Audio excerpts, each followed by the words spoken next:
All right, folks, our next speaker is going to be Tesicca Truong.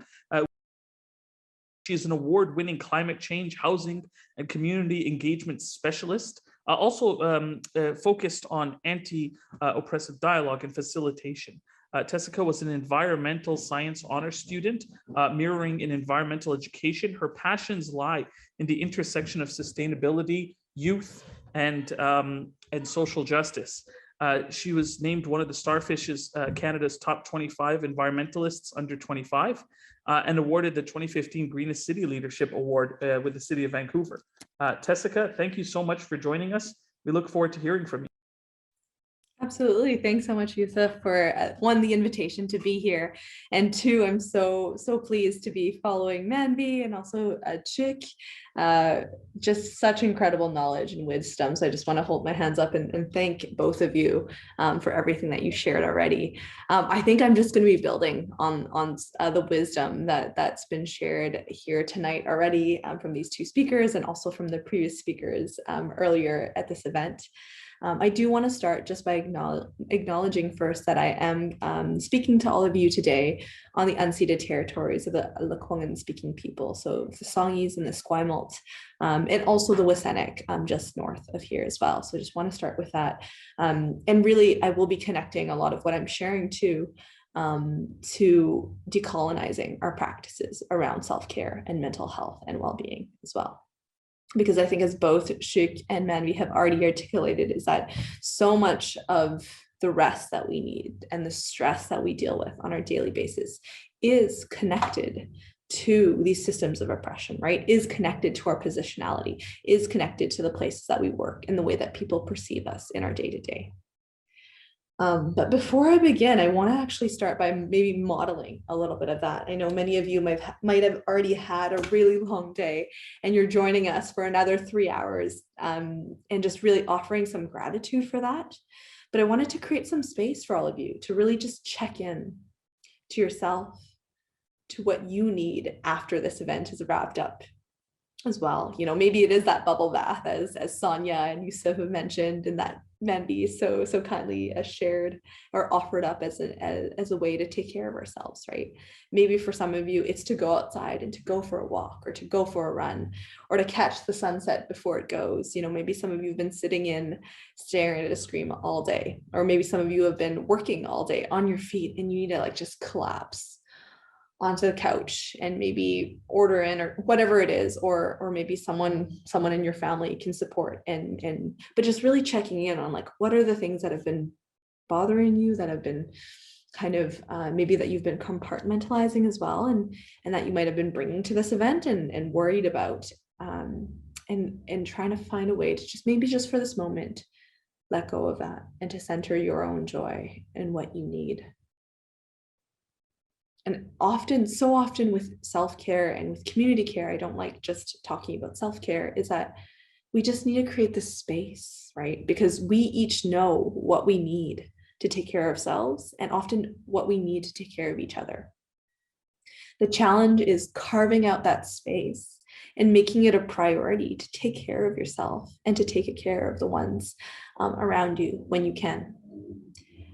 And that's really where I want to start, just with this grounding for us to really just do that check-in, because all that I want to share and that I offer to you, I also want to share from my positionality. And I'll be sharing a little bit more about my positionality because it informs so much of the work that I do and the way that I approach self and community care and wellness. Just to introduce myself, my name is Tesicca Truong. I also go by Zhang Chiying, or Truong Tuan, en français, Tesicca Truong. And the reason why I share those parts of my identity is that it's been so formative in who I am as a Canadian, as a settler, but also someone who has Vietnamese and Chinese ethnicity, and that's the culture that I grew up in Vancouver as well, on unceded Coast Salish territories of the Musqueam, Squamish, and Tsleil-Waututh. And I think just to add on that, and I really appreciated how Manvi started her talk with positionality, because for myself, yes, I'm a woman. Yes, I'm younger in most of the spaces that I'm a part of. Yes, I'm queer. Yes, I'm Chinese Vietnamese. I'm not white. I'm not part of the dominant class. And I also grew up really low income. I grew up in a family that was quite poor. And I think it's often very easy to talk about your areas of marginalization, because regardless of whether you want to see it or not, it's constantly thrust in your face, right? And so regardless of how confident I feel, regardless of how much I know, unfortunately, they see me first as an Asian woman, as someone who's young, as someone who's queer. And there's tons of layers of intersectionality as well that are not visible, like class and like my queerness, right? And some people choose to make that more visible, and some people choose not to, and some people don't necessarily think too much about that. But the reason why I share my positionality is because I also want to share the areas where I have a lot of privilege, right? The fact that I speak English fluently, that I grew up in Canada, that passport privilege, the fact that I'm an able-bodied cisgendered person, right? The fact that I have a university education, right? The fact that I have intergenerational family, familial support, right? Like the fact that I was talking to a friend earlier today, and despite the housing affordability crisis in this part of the world, I know that I wouldn't be homeless because I would be passed from family to family to family before I would ever end up on the street, right? And that's a form of privilege, right? That we don't necessarily have language, or that's not necessarily easily quantifiable, but it's a psychological privilege that I have, right? And it was that type of privilege that allowed me, as Manvi mentioned, that allowed me to volunteer, that allowed me to start a startup, right? Because it's a huge risk, it's a huge investment. But I think what years and years of activism has taught me, and continues to teach me, because I won't say that I've learned this lesson at all, is the importance of self-care and community care. And I will never say self-care without also linking community care, because it's impossible to take care of yourself in a world that's ill, in a society that's ill, in an environment that's ill. And that's why so many of us, even if we might be insulated by some level of our privilege, we're not well, right? This mental health crisis, like the climate grief that Manvi talked about, this feeling of social isolation, it's all connected to the sickness that is part of our society as well, right? And so one is not necessarily linked to another, right? So the bubble bath can make us feel better, but it's not going to solve climate change. It's not going to solve the affordability crisis. It's not going to solve the opioid crisis. It's not going to solve climate change, like any of it, right? It can make us feel better and make us feel more recharged to go back and do the work. But I think it's also this worship of work, right? That we need to question, and that we need to decouple from our own self-worth, and we're human beings first, not human doings. And so much of this Western world, and the world that I was culturally raised up in, with a Chinese Vietnamese background, was also so much about focusing on work. And so even the concept of rest was one that, as someone who's a daughter of refugees and immigrants, was completely novel to me. I had never seen my parents rest. I don't think they know what rest is, right? Fleeing a war-torn country, living in refugee camps, being in concentration camps, fighting in a war, you're just fighting to survive, right? And so much of that, I never blame my parents, right? Because they just did what they needed to do to survive. And that was a skill set that they developed in that environment. And I'm sharing this because for many of us, unless you're Indigenous, many of us are settlers, or we're displaced to Canada, right? We're settlers, and either by challenge or by choice, right? Some of us immigrated because we had the financial means to, and some of us were displaced and came here for political reasons, or political instability, as refugees, as climate refugees, as this will become more prevalent. And the reason why I talk about those pieces is that the opportunity that we have as folks growing up in what's so-called Canada, Turtle Island, unceded Lekwungen territories for myself, and for the territories that you're part of, is that those are skills that we don't necessarily have to lose, but we also need to assess whether those skills are useful for us in our environment now. And for me, I had to realize that rest was a skill set that I needed to develop. Like self-care was a skill set that I needed to develop, because that's not necessarily one that my parents and their families and their my grandparents knew, because they came from such a level of poverty. And so when I talk about self-care, I think often, at least for me, I had to destigmatize a lot of it, because so much of it has been so commercialized, is actually quite colonial, like, appropriates from cultures that are not their own, are very patriarchal, cost a lot of money, so are class prohibitive as well. And I think what I would love to impart with you, if you don't already know this, is there are so many ways to take care of yourself and to take care of others that can be and that should be actively decolonial, that can actively challenge the systems of oppression that we're a part of, right?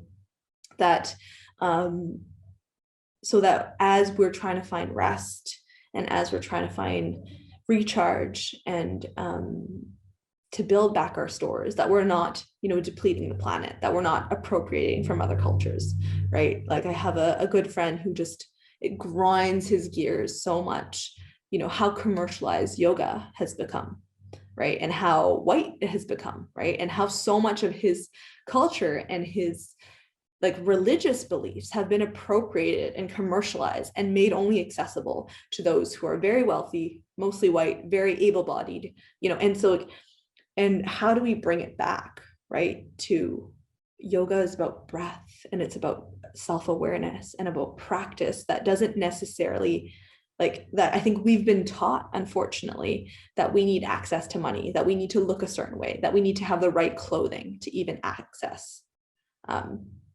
yoga is an example. And I know that I'm just picking that as an example, but I think there's so much about self-care that has been commercialized to us and sold to us that you can only have access to this if you have a bath bomb, right? Or like, like you need candles and you need like whatever this is that's material to in order to treat you. And I don't think that we shouldn't treat ourselves. That's not necessarily the point that I want to make, but I think just to invite us to widen our awareness about the ways in which we practice self-care and whether they perpetuate the systems of oppression that we'd like to fight or whether they actively challenge them. And then the second piece about moving from self-care to community care is really that like it is really hard to be well when our society, when our environment is sick as well, right? And for me, like, I really struggled with self-care for a long time because it felt like it was another thing that you had to add to your to-do list to take care of yourself, right? And I know that I was approaching it wrong, but it's also impossible to take care of yourself if you're working a job that is so demanding or that, they're like, oh yeah, take vacation time or like take the time off work or take your lunch. But you don't actually have the time to do that because of the workload, right? That you could take your lunch right now, but that means you're working until 9 o'clock tonight, right? Like that, you can't do self-care if the systems around you are not necessarily there to support you. And so that's where like what Manvi shared around, organizational practices changing, right? To allow people to actually take that self-care is so transformational that we actually need to enable not just ourselves, but enable one another to give ourselves permission to rest. That rest is not weakness, that showing emotion is not weakness, right? Being a human being that has feelings is not weakness, and it's not a sign of, being less productive as a worker in a organization. And so really looking out, like if you have the capacity to take care of yourself, because it has to start with yourself, like you have to take and put your oxygen mask on first before you help others, right? They always tell you that on the plane. And I think that's a very apt metaphor for self-care and community care. But once you have your oxygen mask on, is to look out for the ways that we can actually take care of each other as well, right? That maybe we're policing other people and, you know, judging how much vacation time they're taking or how much sick leave they're taking, you know, like really checking ourselves and noticing our unconscious beliefs about people and like how lazy they are or how, you know, XYZ because of their relationship to work, right? Like who knows what's going on in their life? Maybe they have a sick parent. Maybe they're struggling with an illness themselves. Maybe they have kids that they have to go home to at the end of the day. And I think I feel like with COVID, there's been an increased awareness of this just because so many of us are working from home where the rest of our lives are surrounding us as opposed to going to work where we're able to compartmentalize and somewhat keep things separate, though I don't think that's ever really true. But I think the reason why I emphasize community care so much, and this is a story that I was sharing with my friend earlier today as well, is just that I grew up in a culture where I never had to watch my own back because I knew that my parents, that my sister, that my cousins, that my aunties, that my uncles, that my grandparents, they were all watching my back. And so I could always watch someone else's back. I was always watching my family's back because they were all watching mine. And it's very different than my experience in the Western culture. It's very different than the individual kind of experience that where you have to self-advocate, where you have to stand up for yourself, that you need to protect yourself first. And so that's been a learning experience for me from that cultural perspective. But that works within a society where everyone is doing that as well, right? And so like my invitation is like, how do we do that for each other as well? Like notice the folks that maybe have faded out because they're burnt out, because they, you know, might be battling mental health challenges, might be going through depression, going through anxiety, right? Oh, sorry, that's just my alarm. And I think just really emphasizing that our self-care and that our community care, as much as we are aware of it, needs to be intersectional, right? Because we don't want to perpetuate systems of oppression as we're just trying to take care of ourselves, right? And sometimes it's a lot to think about. And sometimes we don't know. I think that's the very definition of privilege, is that you don't see it until someone tells you, or you do your education, you go and find out, you do your work, right? But for those of you who are listening and that, you know, who might be like me, who might have grown up with immigrant refugee parents who just like don't understand the concept of rest and relaxation. Like, what is a vacation? Like giving yourself permission to take that, to experience rest, to center your own joy, to center yourself is radical, is absolutely radical. It's transformative. And, you know, what I've been told over and over again by my mentors and those who have been in this movement for much longer than I, is that you want to be here for the long haul, right? It's more important that you're here for your whole life as opposed to being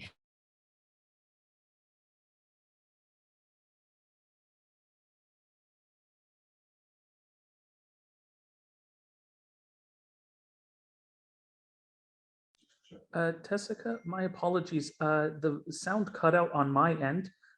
Is everyone able to hear you? I will unmute myself. I think it was just Okay. where did I cut out, Yusuf? Do you mind just reminding me so I can... Seconds ago. Okay. Or sorry, I meant like, what's the last thing that you heard?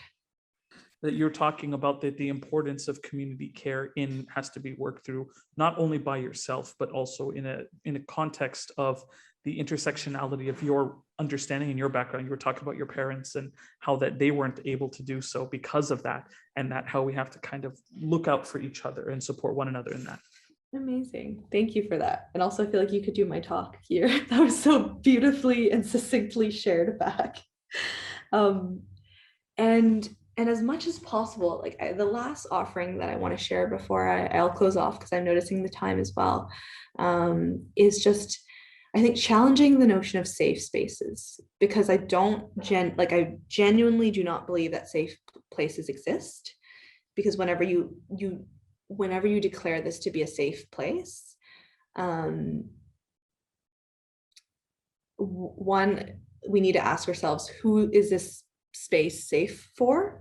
And two, so often I've been told this is a safe space, but there are no mechanisms for accountability. There's no ability to actually hold folks who are perpetuating harm to account.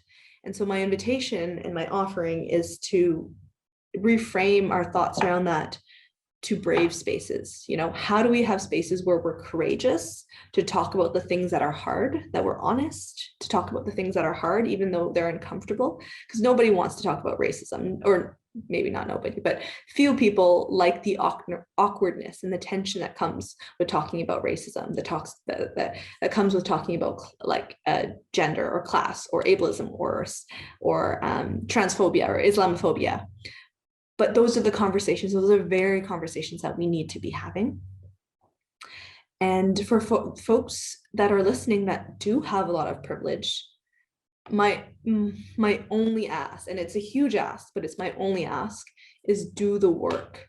Do the readings, go online, find resources to educate yourself about the areas that you have a lot of privilege. You know, if you're wealthy, go up and read about class privilege. If you're white, go up and read about what has happened, the history and the ongoing reality of colonization and of racism in this country, and the fact that we have different worlds, even though we're living in the same country or on the same land. Do the homework, because if you don't do the homework, you can pretty much guarantee that the folks around you who are from racialized backgrounds, who are queer, who are transgender, who are lower class, they pay the price.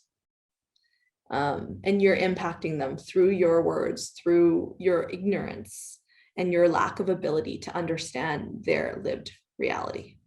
And as someone who is a woman, who's young, who is queer, who's Vietnamese Canadian, who, you know, is the daughter of refugees and immigrants and grew up very low class, I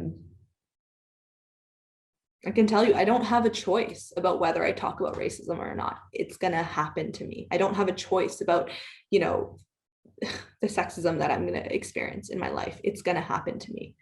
And so my invitation, because I know all of you, regardless of your intersectional backgrounds, will have areas where you have a lot of privilege, and will have areas where you have a lot of quote unquote marginalization. And the definition of being privileged is that you don't know unless someone tells you or you do the work to learn. So I would invite you to do the work to learn, because it's so much more emotional labor and it's so much more awkward the other way around as well. That's all that I had for today. Thank you so much for listening. And I think I'll invite Yusuf back, hopefully, to close us off, or maybe to bring Shuk and Manvi back onto, if we can have a bit of a conversation together. I'll let Yusuf take it back. And if anyone has any questions, feel free to post them in the chat. Thank you so much, Tesicca. I mean, that was an amazing way to really tie in the lived experiences that a lot of folks have, and how the need for us to support one another is of paramount importance to our own well-being. You know, the work you're doing, including with SFU's Morse J. Rusk Center for Dialogue, the helping facilitate these conversations and helping to build the engagement necessary really to foster what a shared learning space could look like, what support could really look like. It's incredibly appreciated and recognized. I will say that the conversation we can continue, and I think we will have a follow-up definitely on this. We'll highlight a lot of these intersectionalities. I do want to also acknowledge that we are technically a bit over the timing for this, but I'm going to take a lesson I learned from a great man who told us that what is time anyway? A colonial concept. A colonialist concept, exactly. So for those who do need to log off, we totally understand.